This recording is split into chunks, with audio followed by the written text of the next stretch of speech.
listening to the Nerdy Reads podcast, a hipster goblin media production. Hello to all our nerdy friends from the Nerdverse. Welcome to the Nerdy Reads podcast. We read nerdy stuff such as sci-fi, fantasy books, comics, manga, and horror. We also discuss all other nerd things from around the globe. Today, we are logging back into the Oasis. Last week, we went through chapters 1 through 20 of Ready Player One, and this week, we are finishing it up. Like we stated last week, this book encompasses all that we are about on this show. We are also taking an adventure into the New Stuff Cafe, trying this new hot and trendy food item. There's a manga madness, nerdy news, and much more. I am one of your hosts, Justin, and with me is my friend, and for the last time, my H, Robert. Man, what's going on, Parzival? Dude, I'm happy to be here for yet another episode of the Nerdy Reads podcast, and I'm a little sad today, dude. X-Men 97 ended.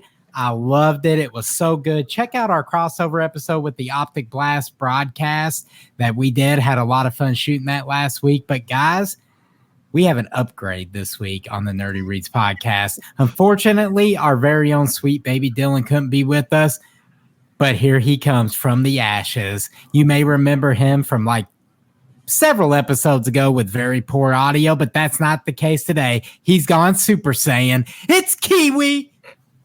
My audio is so much better. Does that make me Artemis? If you're Parzival and H, am I Artemis? Yes. Hold up, bro. Hold up, bro. I'm here, and I have my haptic rig on. Me and Kiwi have a love story, I guess now. So, or I guess I could be. I don't want to be Daito. I don't want to be him. Sorry, Artemis. Go off, King. Robert, you got a question for us, bro? I do, man. In honor of Steven Spielberg directing the movie Ready Player One, I want to know, what is your favorite Steven Spielberg movie? Guess first. All right, guess first. I like that. Well, I was looking at the long list that he had, and there's like Jurassic Park on there, which is like a guaranteed. You know, everybody loves Jurassic Park. If you don't love Jurassic Park, like, what other dinosaur movie are you watching? But I was looking at it as like, you know, lesser known movies, right, in parentheses or in quotes, and I really like Catch Me If You Can with Leonardo DiCaprio. That's nice shout. One I really like, yeah. And then War of the Worlds with what's his name, Tom Cruise. I always seem like if I want to watch an alien movie, an older alien movie, like I'll go back to that. So those are probably two more unsung hero ones. And then my main was probably Jurassic Park. Yeah. No hate my heart for that, dude. What about you, Justin? So when I was looking at this list, same thing as Kiwi. The list is much longer than I thought it was going to be. But the two that stand out to me is E.T. and Jurassic Park. Both these are movies that if they just are on the TV, I could sit down and watch either one of these all the way through. E.T. was one of my favorite movies as a kid, but Jurassic Park also, and we've watched this as a family several times together, so a huge fan of Jurassic Park as well. Yeah, you and I have about pretty much the same answers. I loved E.T. when I was a kid. Jurassic Park is just classic. I've watched it with my kids. It still holds up today. E.T. I have fond memories of. We went to Universal Studios a couple years ago, and I got to take my kids on the E.T. ride, which they probably thought was lame. But here I am, like 6 years old again, like, I'm on the bike. I'm going through the town. This ride's so good. But over in our Discord, I asked the question, and we had some interesting answers. Blake Lockman of Optic Blast broadcast fame said Hook. And that's another really good shout, dude. Great Steven Spielberg movie. Robin Williams. And then Travis from the Last Co-op podcast brought up Jaws, old school. Probably the movie I'd argue maybe put Steven Spielberg on the map. Is that his first? I don't think it's his first, but it's probably the one that made him like a staple. Right. And a lot of people said Jurassic Park. Atalanta Ash threw up The Terminal. Another good shout. Tyler echoed Keaton with Catch Me If You Can. Schindler's List, Minority Report from Rubbish through a list, introvertly bookish throughout, Saving Private Ryan, which was unique from some of the other choices, Goonies, another great one. Indiana Jones, what hasn't this man done? Truth.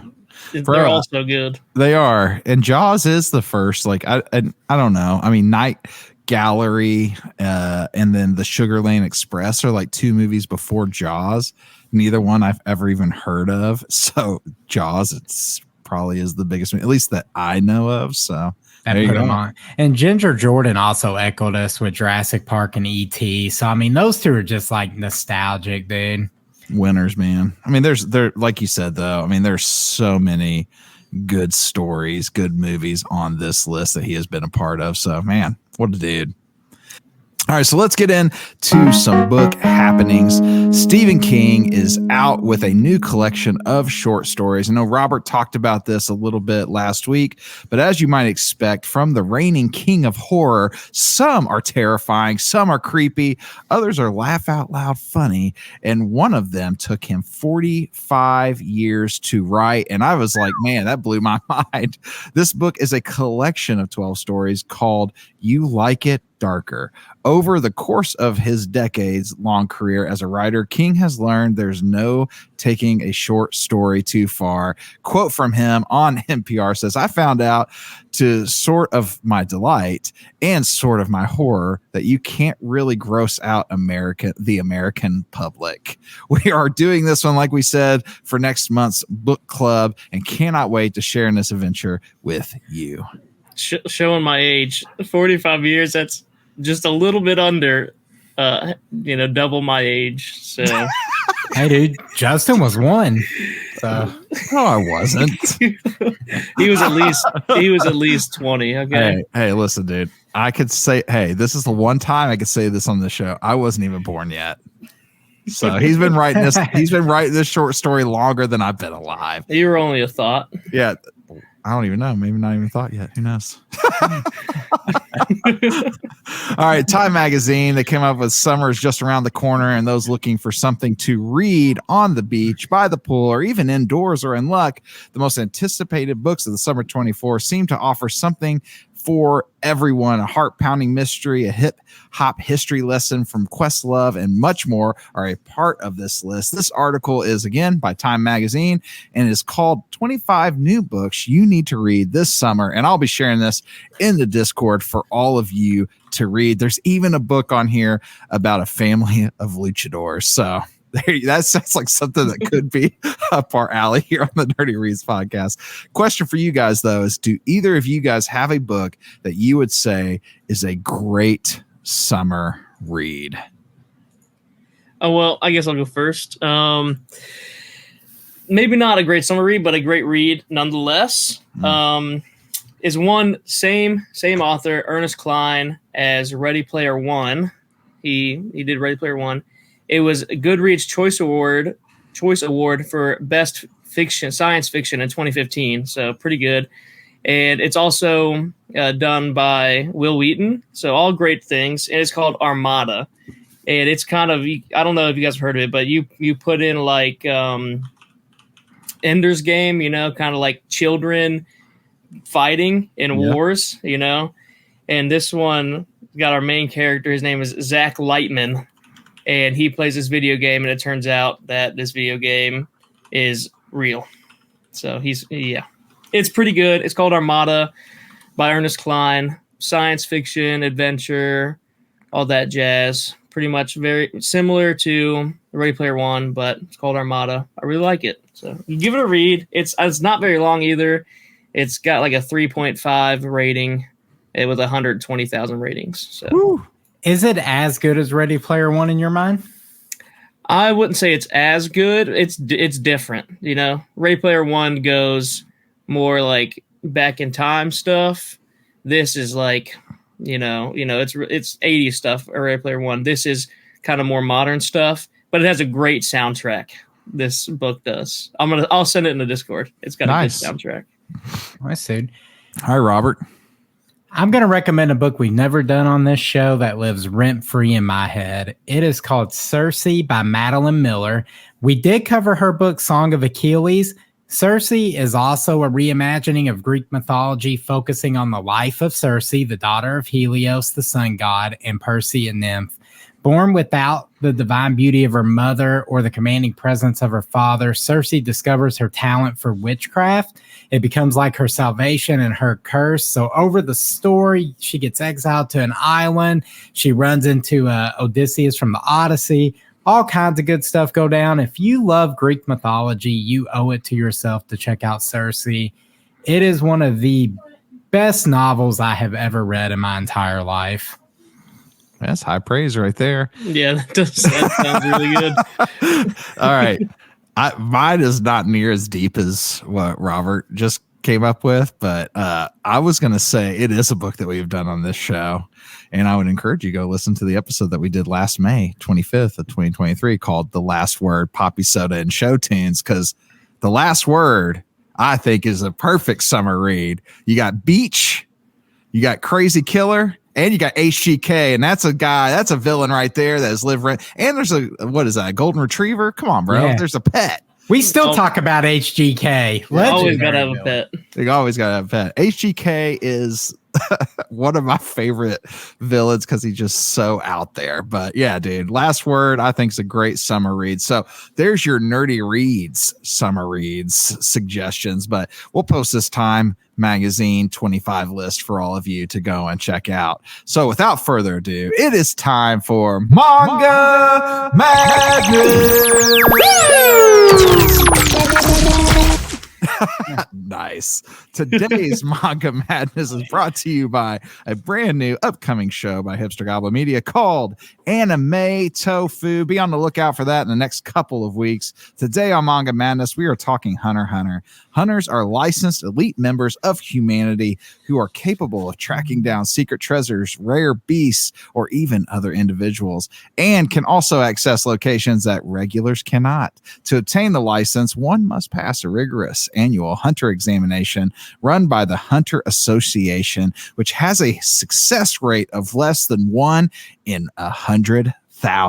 The story follows a young boy named Gon who was told all his life that both his parents were dead, but when he learns that his father is still alive and has become an accomplished hunter, he leaves his home on Whale Island to take the hunter examination in order to become a hunter like him. He makes a few friends along the way, including one of my favorite characters from anime ever, Kilia, the one who is full. This one is full of adventure and amazing action. The creator of this manga has been quiet about for a very long time. And so this is kind of a huge deal, big news in this world, but he has just finished chapters 407 and 408. So if you are a fan, you have something to look forward to in the Hunter x Hunter manga series.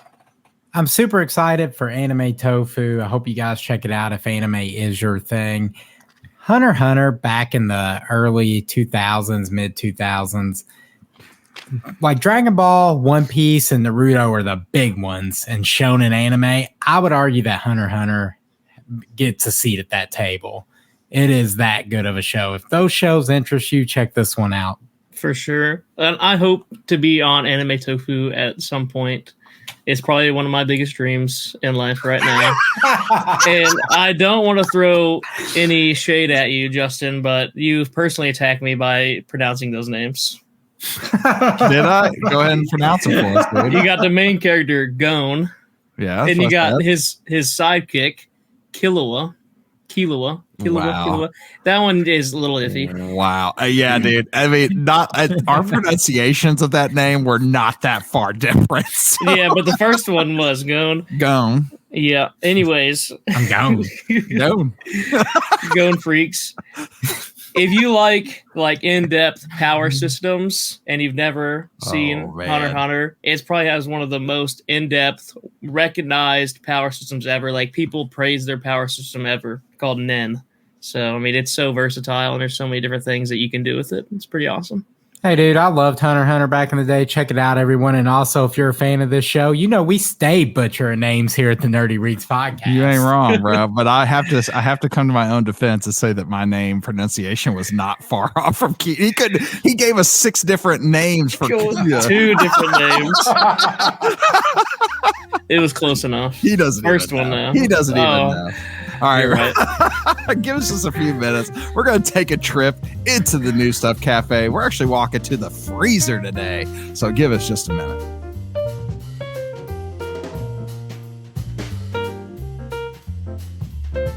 All right, everybody, welcome back to the New Stuff Cafe. We have some fun trivia lined up where we're going to talk about some classic games. But before we do, there is a very, very interesting item being tried in the New Stuff Cafe today. And Robert, tell us about it. All right, dude, Justin, let's give it a little context here, dude. You have kids, right? Does your mom spoil your children?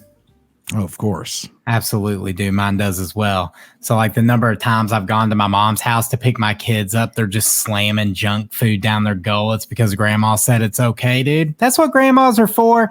McDonald's is now honoring grandmas everywhere because you can always count on grandma for a treat. This week we have the Grandma McFlurry, and it honors the favorite candy of geriatric people everywhere, butterscotch.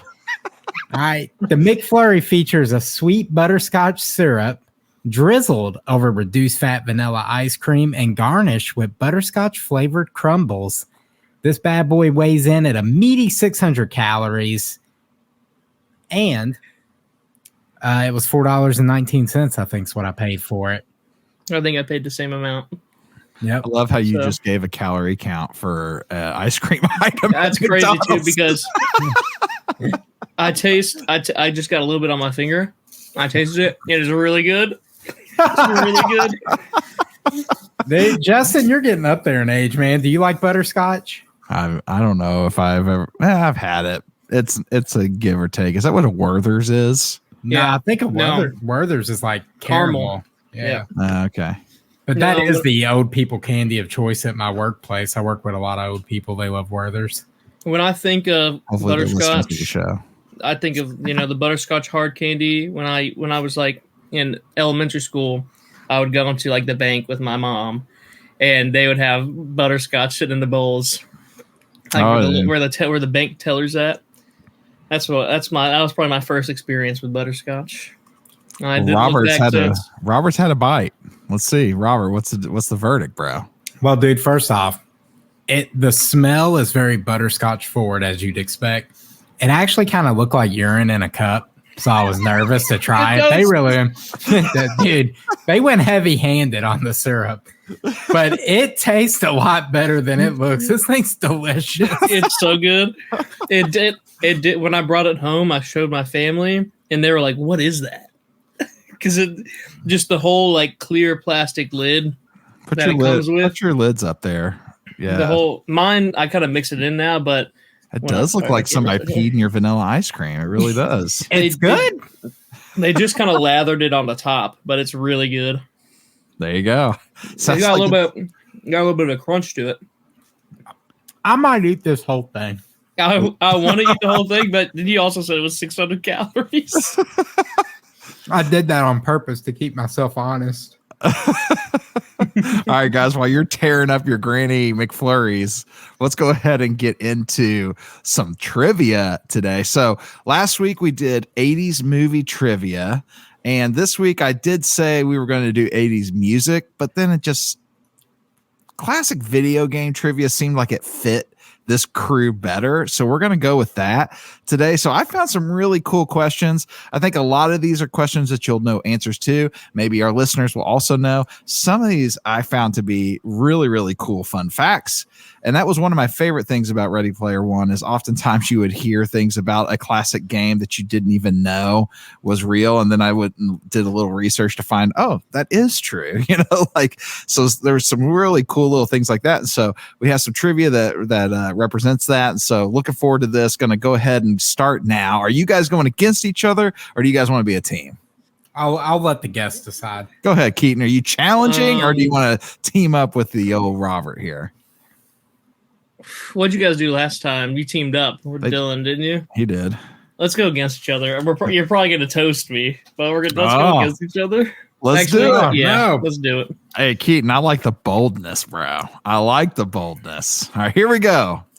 Regarded as one of the greatest video games of all time, what 1981 arcade game features the amphibian trying to cross a road with Frogger. Woo! I knew that. Did I got to buzz in, or can I just say it? Oh, dude, it's just whoever says it first. No, Robert, he didn't even let me finish the question. I was gonna say Mortal Kombat until you said something about a frog. Or Street Fighter, some fighting game. All right, here we go. What video game came with a Nintendo Entertainment System when it was released in the late 1980s and was meant to be played with the NES Zapper gun? Duck Hunt. That's definitely right. It's Duck Hunt. Keaton, dude, you gotta get your A game up here, bro. I was giving him time to answer that one as soon as you said I was lost until you said, well, I didn't know it. I don't know. I didn't know that it came with it, but I knew that you used a zapper gun. I didn't know that. I'm definitely going to butcher this name because I don't remember this. So Keaton's probably going to get on me, or he's going to have the correct pronunciation of this. But here we go. Probably not. Medicant bias and offensive bias are fictional AIs in what holy video game franchise that shares the name with a Beyonce song? I'm so lost. What? Do I know Beyonce good enough? Is it?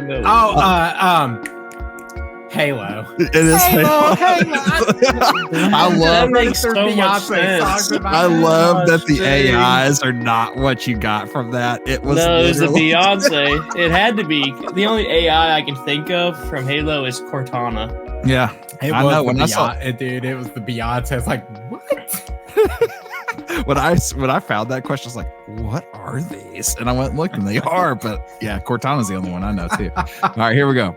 The word Tetris is a combination of the Greek word tetra, meaning four, and what six-letter sport that was a favorite of the game creator Alexei Pajitnov?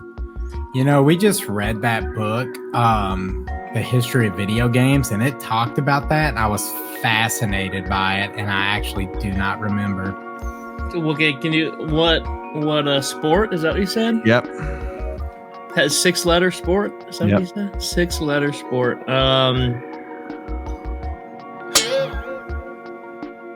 Soccer. It's a good guess. Soccer. But think Tetris and then tennis. There you go. I was thinking tennis, but how does that have anything to do with it? Your blocks are falling from the sky. What does that have to do with tennis? Which PlayStation platformer released in 1996 has you play as a marsupial prone to mayhem who was captured? Crash Bandicoot. All right. Oh my! I'm getting destroyed. There's no way around it. Keaton, I love how you're being such a good sport about it. I knew it wasn't going to be pretty. Hey, listen, dude, your bold gotta get on the board. Respected. Pocket, light, color, and advance were all styles of or variants. Robert's out for blood now. All right. What 1985 video game begins with a planned departure from Independence, Missouri? Oregon Trail. Is that Oregon Trail? It is. Oh my God. I never played the game. I played the card game. Chuck E. Cheese. Can we pause and I'll just let Justin finish the questions and Keith, you can answer it. If you don't get it, I'll chime in. I would appreciate that. Hey, bro, there's only 3 left. You've already won. I like that you secured victory before you went ahead and let Kiwi have a chance. It's all good. If I had time to think about it, I probably could have got maybe like 3 of them. You know what we should have done is we should have alternated. But hey, you live and you learn. Family Feud style.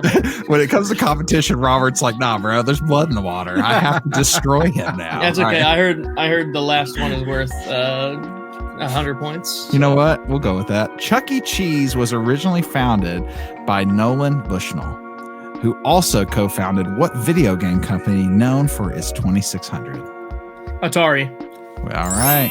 Kiwi's on the board. On the board. What video game franchise features Dr. Wily as the primary villain? Dr. Wily. I don't know. Robert, you know, don't Sonic. You? I don't know. That's my guess. Robert?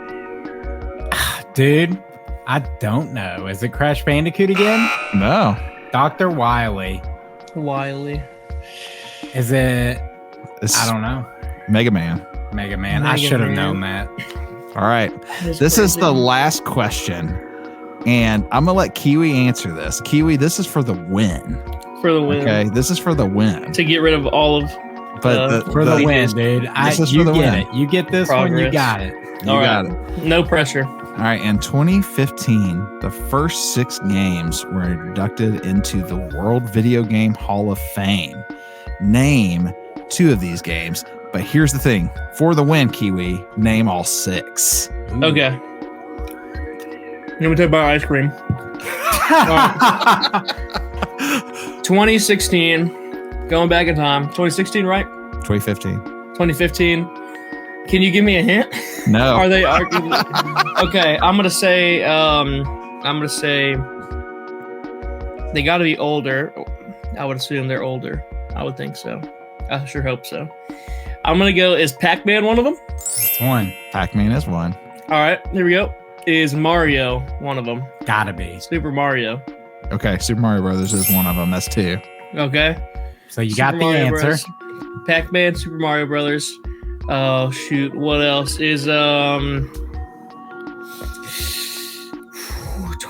thinking of arcade games. Is Miss Pac-Man one of them? Come on, Keith. Don't go there. Don't do it. All right, That's a Keith, good game. Okay, I don't know what you're talking about. I That's know. a good game. I know at least. I think You know- confidently at least 2 more of these. This was my favorite question, by the way. Shoot! Some What of did I these are say? cool. I said Pac-Man and I said Mario. Super Mario. A podcast What I about- listened to just talked about this. Well, you got insider information then. I I feel already defeated. All right, I'll succeed or whatever right. you want to call it. Robert, give us some. of these I know. answers. I know. I know for a fact. Just if I'm guessing off the top of my head, you gotta guess Tetris. Yep, Tetris. 100% Tetris. How did I not get that? Keaton, I don't know. I was wondering. I don't know. Literally Like just Tetris. I was thinking about tennis. Sorry. Tetris is like the perfect video game. Like, It there's is. just something beautiful about What is? Tetris. Isn't it? Recently, that one kid he got to like the final level. He'd be like, beat Yeah. it, Yeah. isn't it? Yeah. Pong. Yeah, Another Pong's on one. there. Pong. Just because Pong was iconic, it's like the first time they brought like emulated arcades into people's home. Yeah. So They I can see they say it's like the first video game. So, Yeah, That's Pong. what yeah. It's Two got 2 more. and here's what let me go ahead and see if you guys can guess this one. These 2. One of them, they're both, I would say, newer than the rest. These others are like super classic. The last 2 that you have are newer than those. Can you give like a year-ish Man, I can't. or a genre? Okay. Genre. All right, one of them's a shooter. First-person Halo. shooter? No, not Halo. Doom. It is Doom. That's a really good guess. The That's a good last one is an RPG. If I give you any more than that, you'll guess it right off. RuneScape. the bat. No, World of Warcraft. it is World of Warcraft. All right. Big Keaton loser got on- over here. You did get 3 though. I mean, come on, bro. You did I all was- right. I was gonna say Dragon Quest when you said RPG. I got but 2 you of said it them. was newer. Yeah, I only yeah, got 2. You got 3 because we counted you. You got 2 Yeah. out of those. That counts as a point. Robert finished it up from. Oh, 3 total points. And Okay. we Yeah. agreed anyway, Keaton. Like if you answered any of the last one, you won. So Keat wins. We tied. Oh, I there don't you want to go. take it. You destroyed me. We'll take a tie. All right, bro. Hey, dude. 70 what a guy. 30 victory split. All right, guys, give us just a minute. We're going to go into the Oasis and talk about Ready Player One. We got part 2 of our book club series. So give us just a minute. We'll be right back.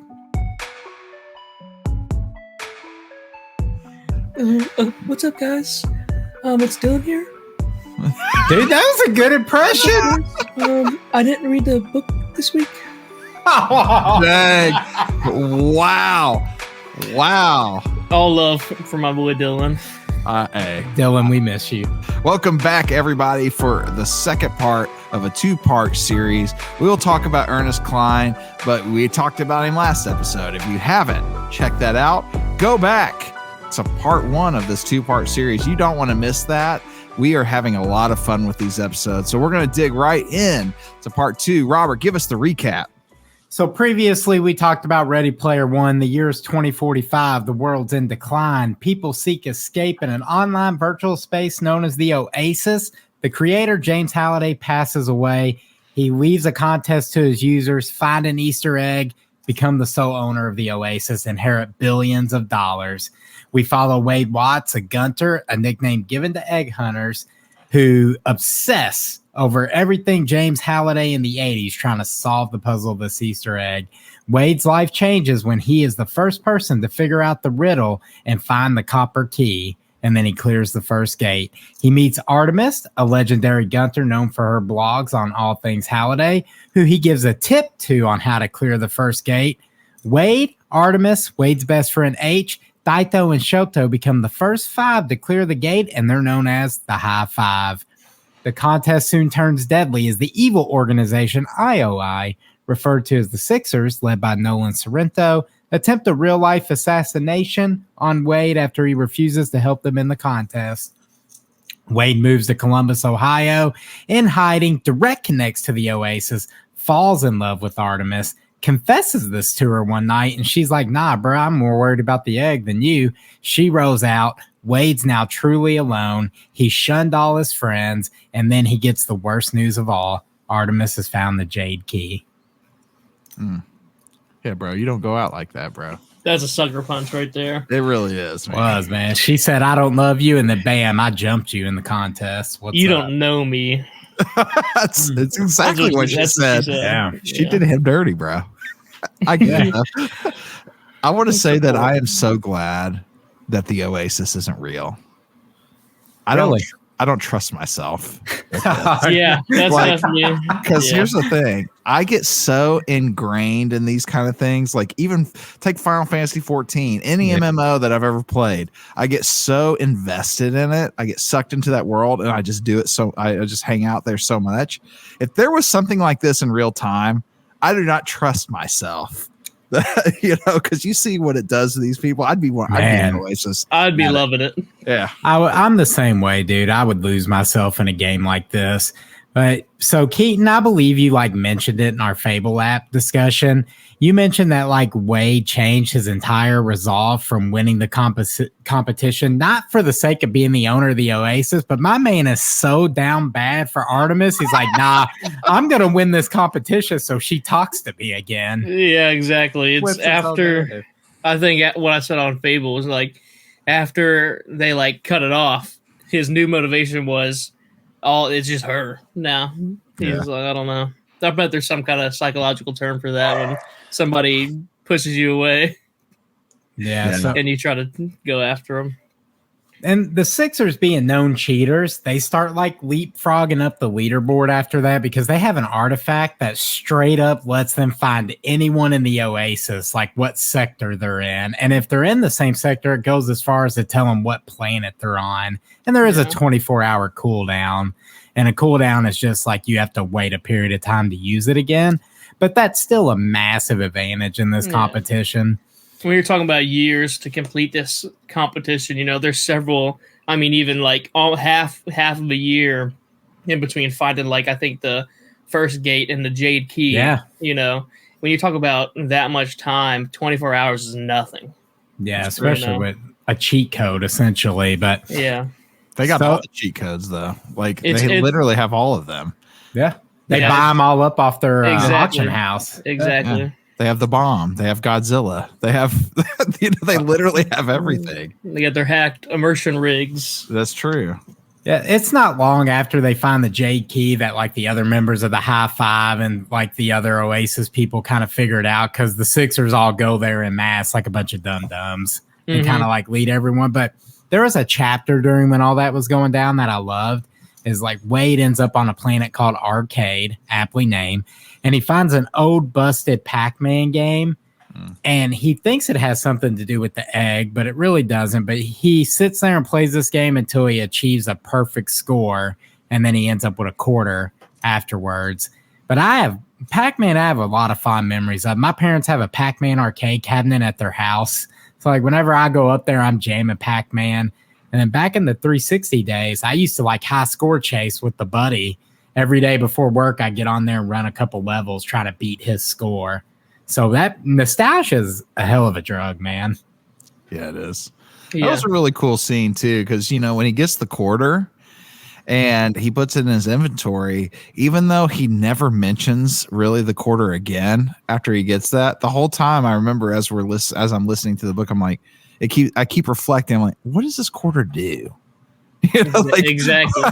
Yeah. What was that quarter? Because he gets all this other cool stuff since then, and all these other things are happening, and that quarter was just this big entire story thing that was going on, and then it's over until it's not.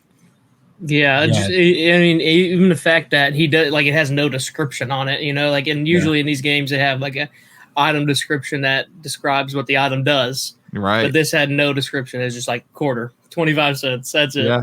Yep. It was just like a cool little nod. And shortly after that, they go clear. Like, to get the J key, you have to go through an old MUD, which is short for multi-user dungeon. And these are old text-based RPGs where you would type things like go left, go right, go straight, attack, pick up. Like, it's a really archaic, old school role-playing game. I mess with some of these in AOL chat rooms. Showing my age. Your text-based adventures. I mean, dude, that was the rage back then. You get off school, you get on your dial-up internet, and you go in your little text-based game and see what's up. There's one that I've tried out, and it's just called AI Dungeon. And you just put in like a prompt, it'll give you like Wild West, it'll give you like horror, it'll give you like fantasy, science fiction, and you just put in like a little description, and or like a character name or whatever. And it'll just create a random AI-generated text-based dungeon for you to go through. AI dungeon. Cool. That is cool. I'm gonna look that up, dude. The last time I played a text-based game was with Robert, actually, and I can't remember. It was back in the early 2000s, and it was some army war game where it was like a fantasy war game, and you couldn't be in the same like crew with your friends, and so he was in a different crew than me, and we would spy on each other's stuff, and all we did the whole time was just troll each other's groups, screen peeking, and we would help each other destroy the other people's teams. We were so dumb back in the day, but that was insider information. Until we both got banned. We ended up both getting banned from our teams. Well, it was really cool to see Wade like get the Jade key and everything, but unfortunately, once he did get the Jade key, it alerted the Sixers to what exact planet he was on, and then all that chaos, dude. We had some heartbreak. Oh yeah, in this novel, man. Definitely, our boy Daito disappeared from the scoreboard. Oh yeah, I think he went out like a champ, though. That's crazy. Yeah, it's crazy that the other. Members of the High Five didn't even know about it. They're like, oh, the IOI just killed his avatar. Yeah. Presumably that's what happened. He was fighting. They all, went on the planet, landed on this planet. There's like 1,000 different instances of this, mud. And now he's gone. Yeah. So. Yep. And the Sixers kind of beat everyone to the second gate after that, and they cleared the gate before anyone in the High Five knew of its location. So, like, that really took a toll on Wade's mental state, and it was enough. And he actually has like a brief moment where he talks about like his plan to commit suicide, and that kind of like highlights again like just how much stock he puts in his online persona versus the real world. Like, he literally cares more about what's going on in the Oasis than the outside world, which the author did a job of. The outside world sucks. Everyone in this universe exists to get into the Oasis. Definitely. It's even more, shown into that whenever it talks about Wade and his new like apartment. He spray painted the window, the only window in the whole place, black, so he couldn't see out of it. And he even contemplated spray painting, because you got to go to the bathroom.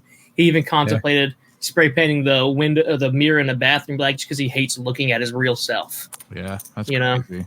Yeah, so shortly after, Shoto, Daito's brother, meets up with Wade, and he lets everyone know, like, hey, Daito his avatar wasn't just killed. He can't just make a new one and get his stuff back. Like, the Sixers came in real life and took this man out of his haptic suit and threw him out of a building. Yeah, I think it was like 46 floors that he fell, which is an insane amount. There's nothing you're doing about that. It just shows you the Sixers were like they really painted them as like a solid villain group. Oh, yeah. It's like corporate espionage. Yeah. That kind of stuff. I mean, they're next level villainy. Yeah, not only are they murdering people in real time and they're hated in the Oasis also, but then they have slavery going on, in the book. Like when you hear about what people sell themselves into it, you're just like, what is this? Like they build this whole program to where you're in debt that you will never get out of. So therefore you can't leave until you pay off your debt. And then until you do, the contract states that you just cannot go anywhere legally without being, basically destroyed. And so, I mean, it's definitely about as evil of a corporation that I've ever even heard of in any kind of world building. Yeah. Go on, dude. No, I was going to say, mine's real quick. The wording I used on Fable was slavery with extra steps. Oh, yeah. Yeah. So, that's essentially what it is. Like to get, like eventually, Wade finds clears the second gate, which it was cool. He had to go through like a video game simulation to get through it. And then he immediately knew where to find the crystal key. And all that plays out. Like he pulls a guitar from a stone like Excalibur, which Justin would probably appreciate this. Justin looks like a Rush fan. I don't know. Wow. That's what I was thinking whenever, because I had read the book before, so I knew that this part was part of the challenge for the next gate or whatever, or the next key. But whenever I thought of him just shredding on a guitar, I was like, that's so Justin. Like he's gonna love this part. Justin, he plays bards in RPG games. I played with him online. He would 100% pick the instrument up in the game and start playing it. I mean, and then after that happens, you kind of get to the slavery portion because Wade realizes, hey, the Sixers put up an orb of Asuvox, which is an impenetrable shield around the location of where the third key goes to get to the third gate. And there's no way to get through it. So your boy Wade comes up with maybe one of the worst plans in the history of plans. I'm going to infiltrate IOI. I'm going to let them kidnap me and put me into their indentured service plot. And I'll be honest, like those few chapters, it wasn't me, dude. I didn't like the shift in the story right there. I'm on both sides. I'm going to be indecisive on this. I enjoyed that part of the book because it's different. It was a change of pace. And it was like, what are the odds? Like, what's going to happen? Because you don't know what's going to happen. But I do think going off of kind of the movie, I definitely think, because that's what Artemis kind of does in the movie, I think she kind of fits that role a little bit more. See, I think it's kind of, to me personally, it's kind of on brand him, though. Also, I mean, because he sets his whole apartment up to be this like fortress, and so it's not like he's not tech savvy. He is pretty tech savvy. He set that whole thing up in a way that was like very like in depth and cool. And so to me, when I read that, I wasn't like surprised or taken back by it at all, or thought, oh, this doesn't fit. To me, it felt like it fit to me. It felt like him the whole time. It made sense. He seems like the type of dude that could do this. I respect that. He turned into Hacker Man 420. Like he figured out a way to get the camera off of him and have the camera like loop a still image. And I'm reading a fantasy sci-fi novel. I'll suspend disbelief. You're like, sure, yeah, okay. The part of it that was on brand Wade for me is like he has a series of backdoor codes to IOI security system to get to all this stuff. And he uses it to figure out how to bring the orb down. And he gets information about the fellow members of the High Five and help them out in turn. And the part that's on brand is Wade's like, man, I'm so obsessed with Artemis. They got her real picture in this file. Sure. Nick. Yeah. Did they say, and I can't remember, did they say how long he was there? It was like less than a week. Okay. Yeah, it wasn't very long. Okay. It was like, I think that somehow. I think he found their files like through his backdoor system. And when he found that, he was like, well, I got to cut this short now. So I think he was like 2 or 3 days into it when he found that, and he pulled an all-nighter on like the 4th or 5th night and got out of there. So I think it was less than a week he was in there. Gotcha. Yeah, and then from there, the book kind of rushes to a close. Like Ogden Morrow, Halliday's best friend's like, hey, you guys will be safe from the Sixers here. And he brings the remaining members of the High Five to his house. Looks like Rivendell from Lord of the Rings. Freaking awesome. It's amazing what you can do with money. That was a part that hit me right in the feels, bro. Because I was like, man, this would be my dream right here, is to own a house that looks like Rivendell. I mean, come on, bro. Dude, I almost spoiled it. Like, we were at the Renaissance Fair on Saturday, and I was like, Justin, dude, I forgot about this. I just read that. I was like, hold on. How far are you in this book? And when he wasn't there yet, I was like, all right, nah, you need it organically, because I know he's. You have to get it organically. Yeah, that was definitely something that hit me in the feels there. I was definitely pumped about that for sure. Mm-hmm. Yeah, so we get our, obligatory large-scale sci-fi battle going down between the two armies, the Sixers and the entire Oasis Gunters. It was epic. It was awesome. Wade, Artemis, and H make it to the spot for the crystal key, and they solve the mystery how to open it. And the Sixers, once again, being the cheaters they are, detonate a bomb that kills every single avatar in the sector. So everybody dies. Nobody wins the contest. Cataclysm. And that's the bomb that we heard about early. I think maybe even 5 chapters in, we heard about that bomb. Yeah, somebody just bought it up. No one knew where it was technically, but everyone assumed it was the Sixers, and then it was. Yep. So. Yeah. Go on, dude. I said, like the scumbags they are. The scumbags. Buying up all the artifacts. Nobody likes them, bro. Nobody. So eventually that quarter from Pac-Man would come back into play, which I absolutely love that the quarter gave him an extra life. Yeah. And kind of let Wade go on to do his thing, solve the final key, get to the final gate. We got to see he had to pretty much do everything again. He had to get a high score on a game, which was Tempest.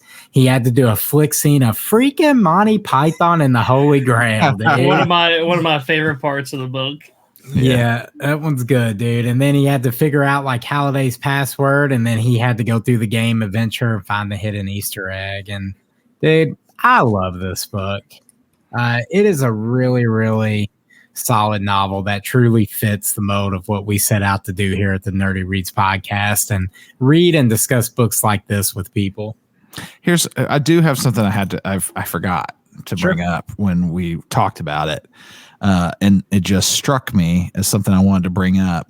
But when he hacks into the system, he goes under everybody's files and he's grabbing all the stuff and he's looking at how, they have something on each one of the high five. And when they look, there's literally a video of IOI killing somebody. And the whole time I'm sitting here thinking, how in the world is this mega corporation? I don't care what file you have. Why do you want to keep a video that incriminates you in this way?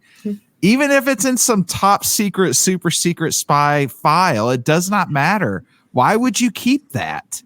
Makes zero sense. Exactly. It kind of goes to the arrogance level of Nolan Sorrento, just thinking he's above everything. He's above the law. And, I kind of get that. It's definitely dumb, dude. Yeah, he's the same way in the movie. He's an idiot. It's 100% on par for his character. Even how he wants his avatar to be the first one to get the keys, to get extra bonus points or whatever. Yeah, it is definitely on par. He's like, look what I did.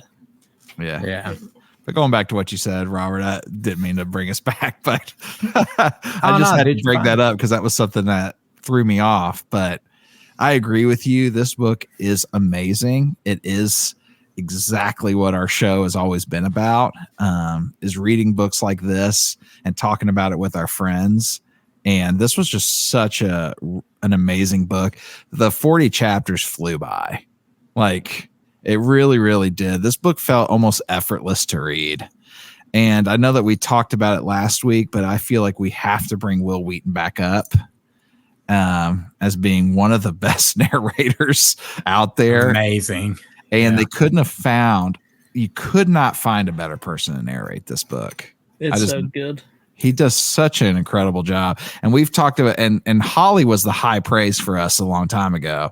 And Holly still is at that top tier, upper echelon of narrating jobs that we've heard since we've started this podcast. But this book right there with it, like, is sitting at the top of the throne with Holly. Couldn't say enough about how good Will Wheaton was in this. Absolutely. Did you guys, I went back and revisited the movie after talking in our Discord. Adelina Ash mentioned liking it, and Joshua in our Discord mentioned liking the movie. And I remember back in that time, like, I just read Ready Player One and I went to see the movie, and I was like that guy. I was let down because, like, man, the book's so good. This movie sucks. And, you know, I actually liked it this time, dude. I had to take my hater goggles off because I was watching the movie and I was already in that zone. I was like, man, they got rid of Joust. Ugh. And Veronica's like, I thought you said you weren't going to do this. Oh, man. Yeah. I was like, you know what? I did say I wasn't going to do this time. So I took the hater goggles off, and then, you know what? I enjoyed it. That movie's fine. Well, I like all the cameos in it. Because there's so many cameos in the movie of things that we love. Like, I mean, you know, Master Chief, Chucky, like, there are Freddy Krueger. Yeah, exactly. DeLorean. Yeah. There are so many things that we love in this movie, and it's just so good. I love the movie. I watched it first before we read the book. And so for me, it was just one of those things. But I kind of look at it, especially after we read Jurassic Park as an example. Sure. And if you take Jurassic Park, the movie, and then you take the book, there are similarities, but they are very different. But both are great. Like, at the end of the day, we just all share that Jurassic Park is one of our top Steven Spielberg movies, you know, and how much of a classic that is. I look at this as being very, like, similar in that way, as they are very different, but both are actually, to me, really good. I enjoy both of them for different reasons. And I thought that they casted well. Like, after reading this book and you go and look at the movie and the characters, I thought the casting was pretty solid. Yeah, I'll echo that. The casting was really solid.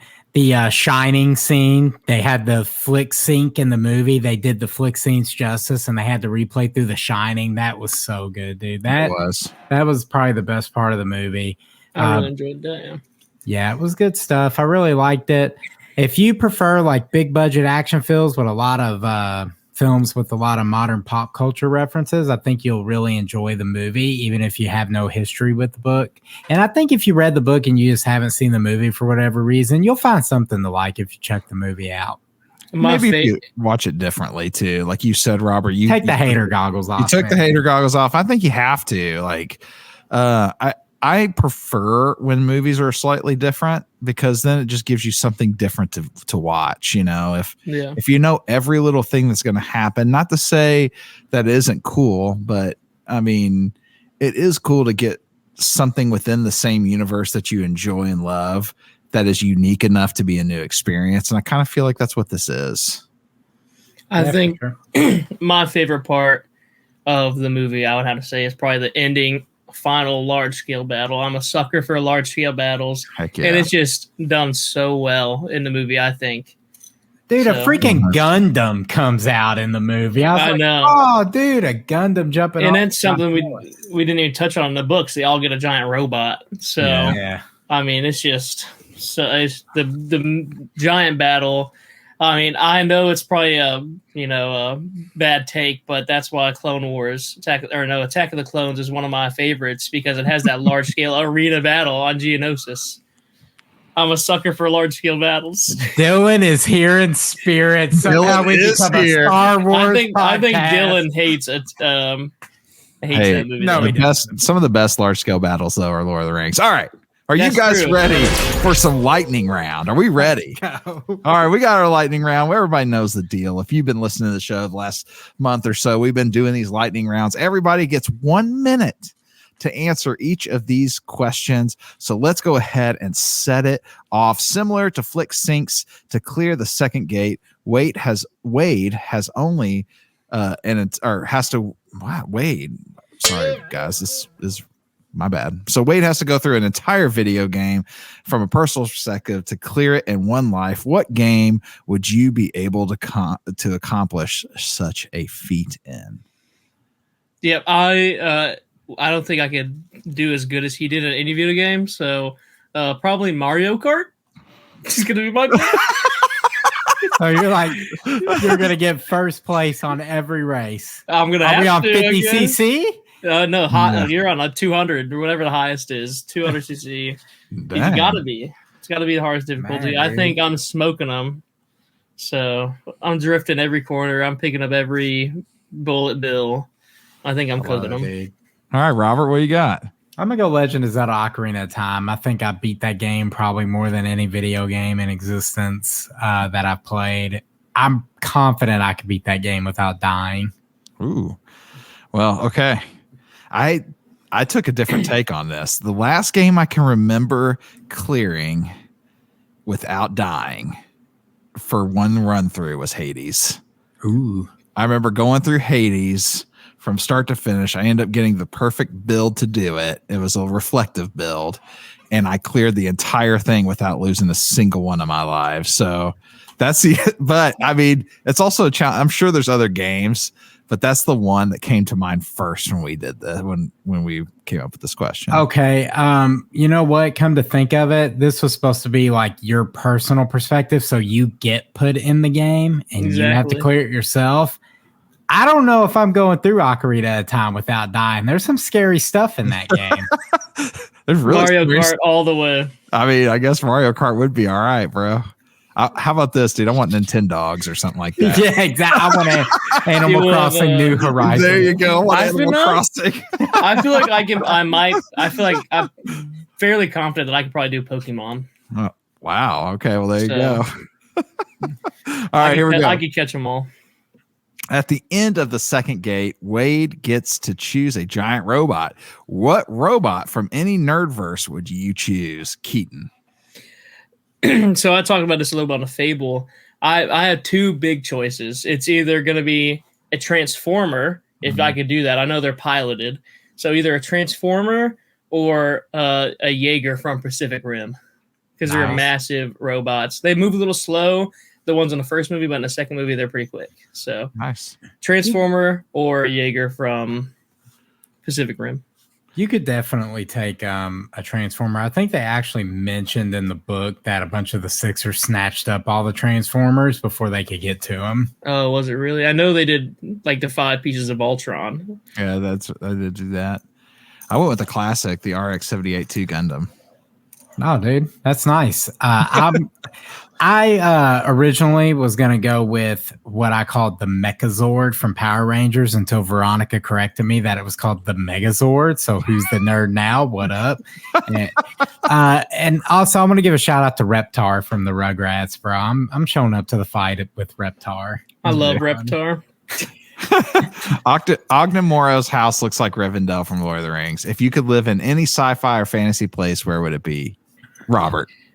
It would be Solus from Dragonlance. It's a town built on Valenwood trees, these giant thick trees, and the town is literally in the treetops with bridges connecting all the like houses to the city halls to the inn of the last home. Solus is just a fantasy like village that lives up here all the time, dude. I love it. Little cozy place. Keaton? My pick would probably have to be channeling my inner Dylan. Probably Tatooine? Indoor with the Ewoks. Oh, nice, dude. Nice. If it was me, now they hit it right, bro. Rivendell, bro. I would definitely do Rivendell, but my other choice, and this is a tie for me. It's either Rivendell or the Shire. And if I had the Shire, I would want to have enough Hobbit huts to where all my friends could come and stay and hang out with me in my own personal Shire.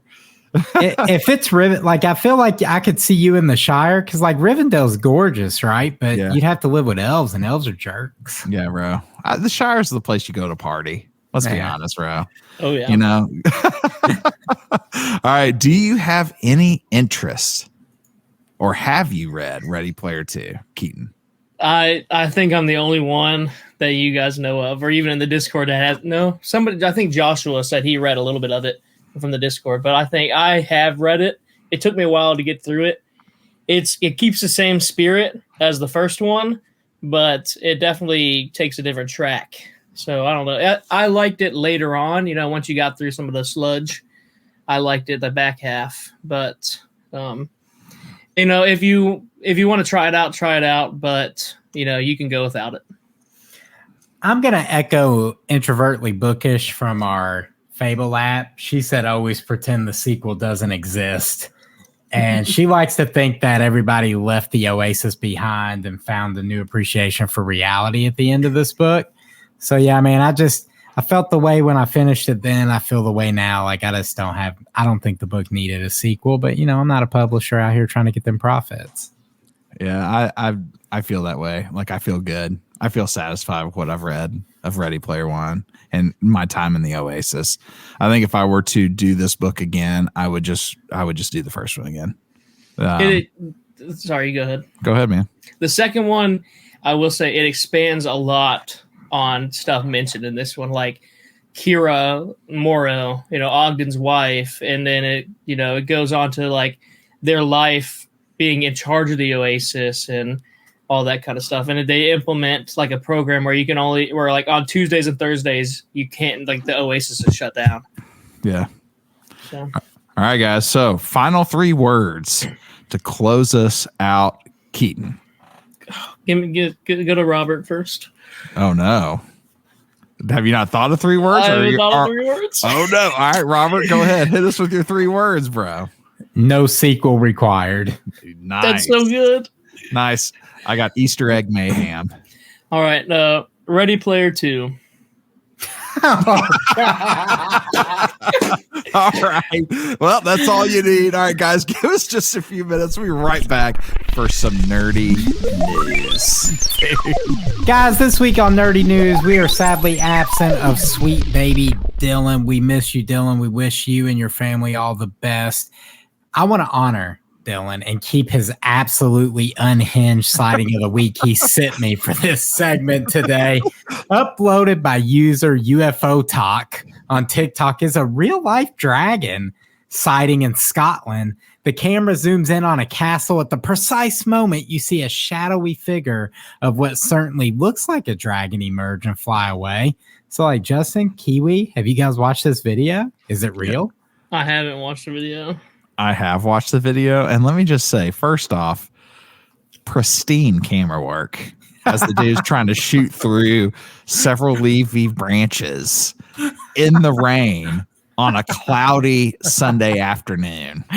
So I'm actually going to watch the video and right the now. sound effects. I mean, come on, bro. I feel like I was living in Skyrim as I was watching this sighting movie. You guys can check out our sighting board in our Discord every week to view the sightings of the week that Dylan finds. And we also post the link up on our socials with the episode. So definitely check this one out. Kiwi's going to report back if he thinks it's real.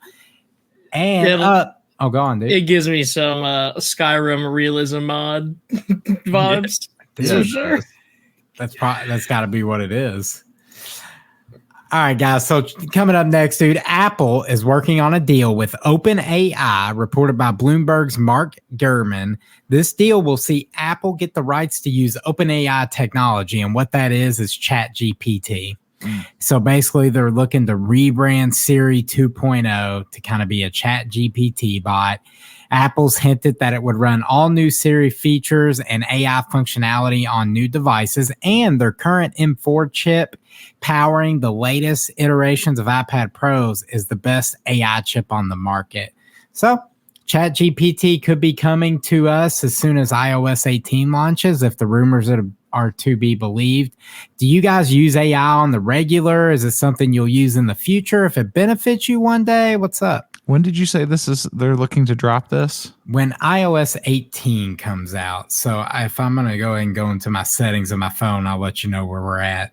I don't even think I have the newest Apple update. So go ahead, Keaton. AI, I don't use it very often. I'm on iOS 17.4, so iOS 18, the new one, the big releases launch with new phones. So I'd say September when the new iPhone comes out.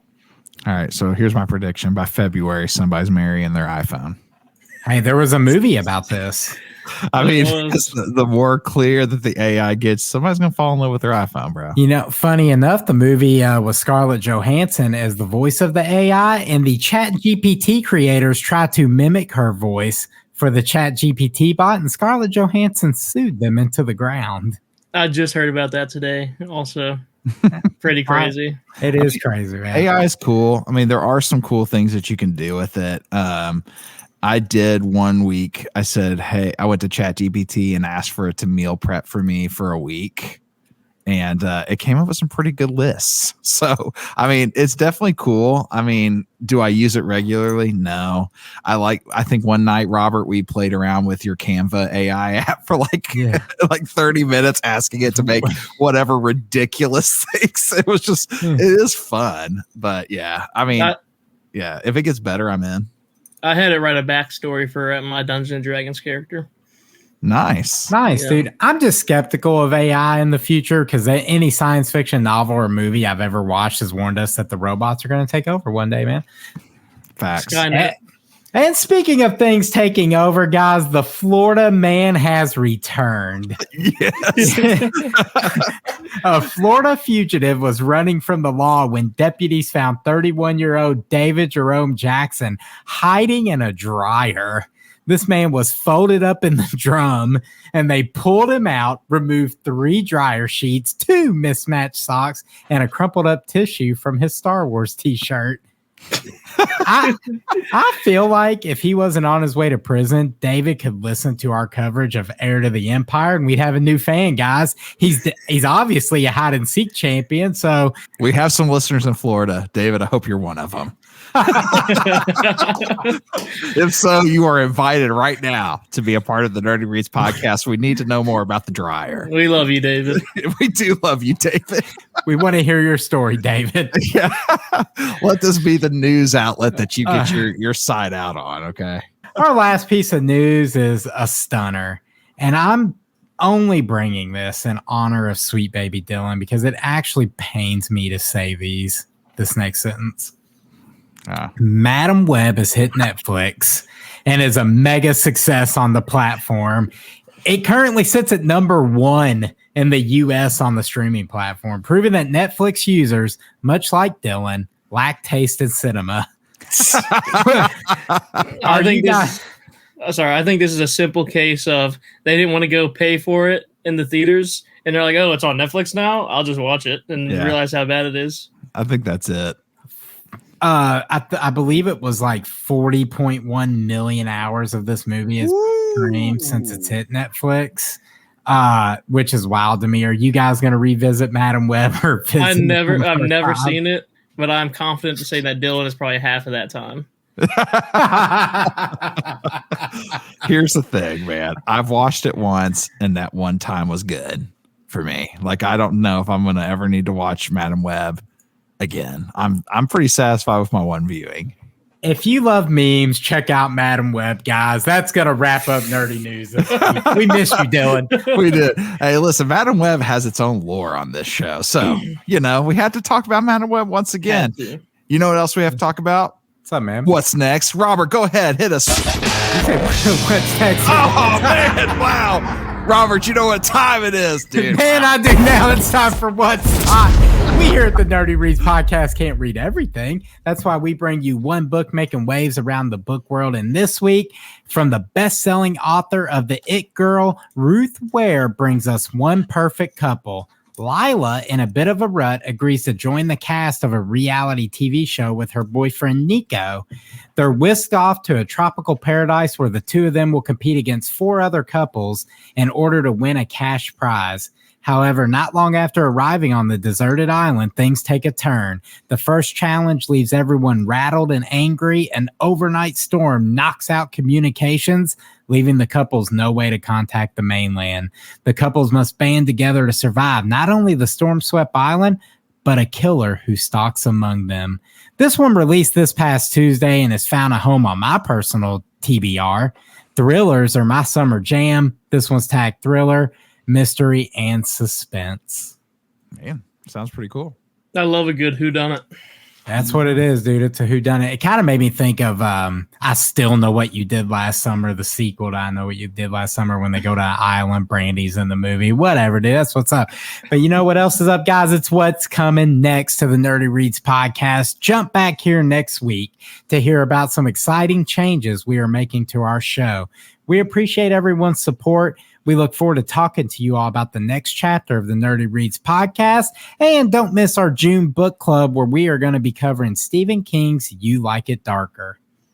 Yeah. So, hey, it's been a really, really cool episode this week. We had a lot of fun talking about Ready Player One, maybe one of the most nerdy reads books that we've done on this show. So much good in this, and we had a lot of fun doing that. Thanks to everybody who participated in this, either on Discord or the Fable app. So much fun. We had the Granny McFlurry in the New Stuff Cafe. We did some trivia where Robert showed that he was definitely superior in the video game knowledge to our boy Kiwi down there. We had some nerdy news. We talked about this upcoming stuff happening on Nerdy's podcast and so much more. Now, if you want to keep up with the things that are happening here, including our book clubs, including all the things that we're doing through Hipster Goblin Media, you're going to want to keep up with us. Robert, where can they find us at? You can find us over on Facebook, Instagram, Goodreads, and our Discord at the Nerdy Reads Podcast. Our Discord is actually Hipster Goblin Media. I apologize. Yes. And so we want to also encourage you guys this week. A lot of times people ask us how they can help the show. And one of those ways that you can help us is by spreading the word. So we want to encourage you. We want to ask you to do us a huge favor and share this episode or your favorite episode on your Facebook, your Instagram, on your story, however you want to do that. It really does help us. It really does support the show. It has been amazing. We just want to also say we're celebrating this week because this was our biggest download week ever. So, I mean, we don't know why, but some of you guys are sharing us, and a lot of our older episodes are being listened to. And so our biggest download week of all time on the Nerdy Reads podcast. So we're just grateful for you guys. Like Robert said, thank you for hanging out with us, sticking with us, and being a part of the Nerdy Reads family. And so, guys, you know that we cannot, we will not, should not close out an episode without advice from somebody much younger than Robert or myself.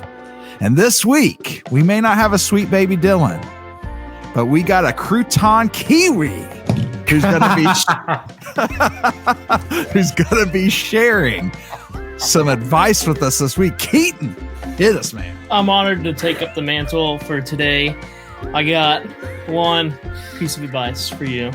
If you hear weird noises in the night, simply make weirder noises to assert dominance. Wow.